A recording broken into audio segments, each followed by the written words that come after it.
Hello everyone. Today, we're diving into some common mistakes and confusing words in English. These words can often trip us up because they look or sound similar, but have different meanings or uses. Our goal is to clearly understand each form so we can use them confidently and correctly. Pay close attention to the spelling, meanings, and examples, and let's see how well you can use these words by the end of the presentation.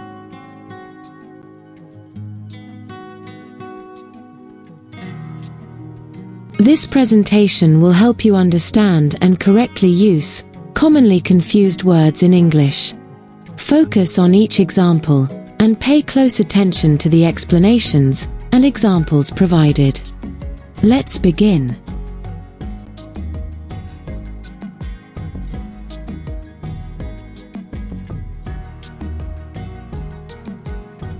Review the spelling and meaning of each form.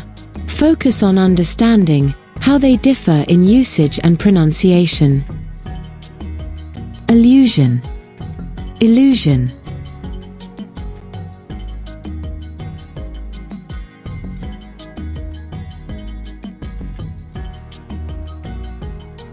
Allusion and illusion. Have you ever read a book or watched a movie where they mention something famous, like Greek mythology or a well-known historical event? That's an allusion, a reference to something people might recognize. But have you ever seen a magician perform a trick that makes you believe something impossible? That's an illusion, a false perception. So, remember, an allusion is a reference, while an illusion is a trick of the mind.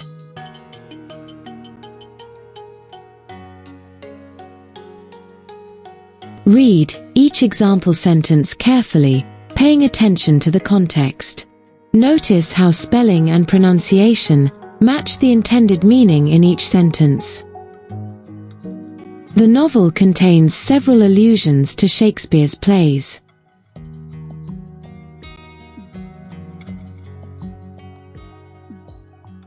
The magician's act created the illusion that he could float in midair.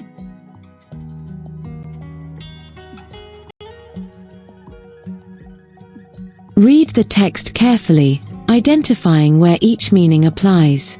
Focus on how each form fits within the overall context to convey its meaning. Judith loved literature and often made allusions to famous works in her writing. Her latest story included a subtle allusion to Greek mythology, where the main character faced trials similar to those of Hercules. However, not all her readers caught these references, as they were woven naturally into the text. One evening, while she was editing her manuscript, she glanced at the window and gasped. She saw a figure standing outside, staring at her. But when she looked again, the figure was gone. Was it real, or just an illusion caused by her tired eyes? She rubbed her temples, realizing that long hours of writing often led to strange illusions. Later, she discovered that the figure was just a shadow cast by a tree. Still, it had been a convincing illusion, making her heart race for a moment.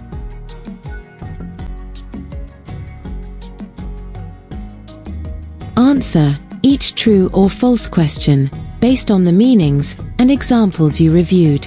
This will help reinforce your understanding of each form and its correct usage. 1. An allusion is a direct and detailed explanation of a topic. 2. Seeing a mirage in the desert is an example of an illusion.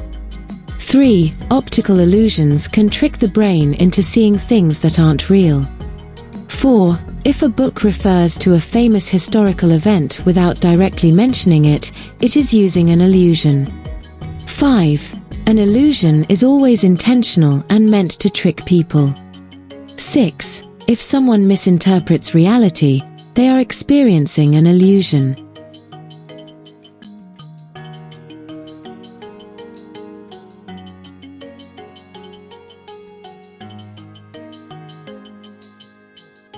Read the sentences and select the appropriate form based on context. 1. The haunted house was designed to create an eerie illusion of floating ghosts. 2. The novel's allusion to Greek mythology added depth to the story. 3. The author's allusion to Shakespeare enriched the novel's themes. 4. The painting gave the illusion of movement due to its unique brushstrokes. 5. The professor's lecture contained several allusions to classical philosophy. 6. The heat on the road created an illusion of water in the distance.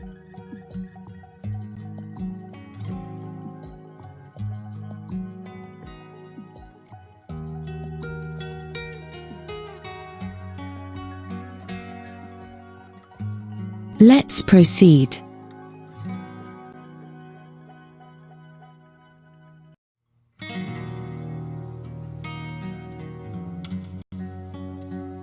Review the spelling and meaning of each form. Focus on understanding how they differ in usage and pronunciation. Appraise, apprise.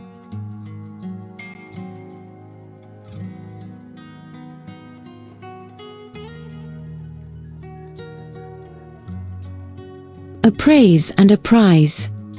Imagine you're selling a house. A professional will come to appraise it, meaning they will assess its value. Now, if someone apprises you of an important update about the sale, that means they're informing you. So, appraise means to evaluate, while apprise means to notify. Two similar sounding words, but very different meanings.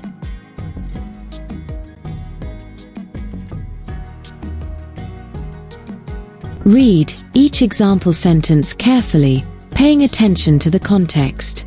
Notice how spelling and pronunciation match the intended meaning in each sentence. The jeweler carefully appraised the diamond before giving its price.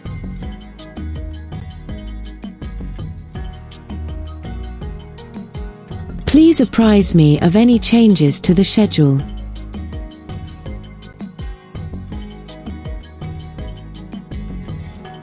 Read the text carefully, identifying where each meaning applies. Focus on how each form fits within the overall context to convey its meaning. Randy had spent years collecting rare artwork, so when he decided to sell a few pieces, he called an expert to appraise them. The specialist carefully examined each painting, considering its age, condition, and artistic significance. After hours of assessment, she provided a detailed report on the value of his collection. Some pieces were worth far more than he had expected. Meanwhile, Randy's assistant was responsible for keeping him informed about potential buyers. She would apprise him of any new offers or negotiations.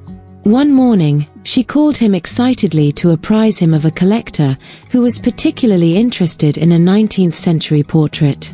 Thanks to the expert's careful appraisal, Randy was confident in setting a fair price.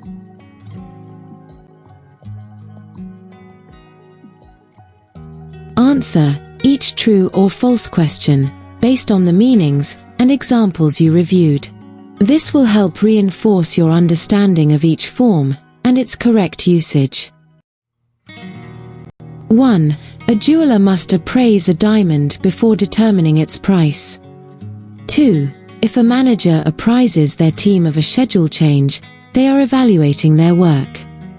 3. If a government official apprises the public of a new policy, they are informing them. 4. A person might ask a lawyer to appraise a legal document before signing it. 5. If someone gives you an update about a situation, they are appraising you. 6. A boss might apprise employees about upcoming deadlines.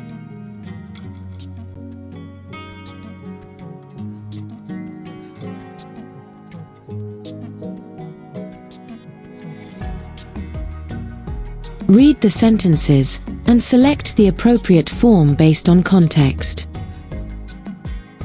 1. Before purchasing the antique chair, the dealer had it appraised for authenticity. 2. The art collector wanted to appraise the painting before making an offer. 3. Tiffany quickly apprised her boss of the urgent changes in the schedule. 4. Could you apprise me of the latest developments in the project? 5.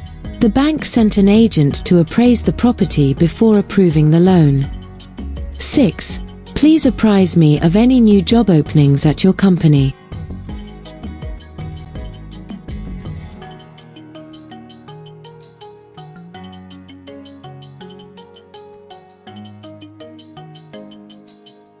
Great job, everyone! Now you've completed the lesson. You've explored meanings, examples, and even tested yourself with true, false, and practice questions. Remember, common mistakes happen, but each one is a chance to improve. Next time, we'll look at another set of confusing words, so keep practicing, and see you then. Thanks for joining, and happy learning!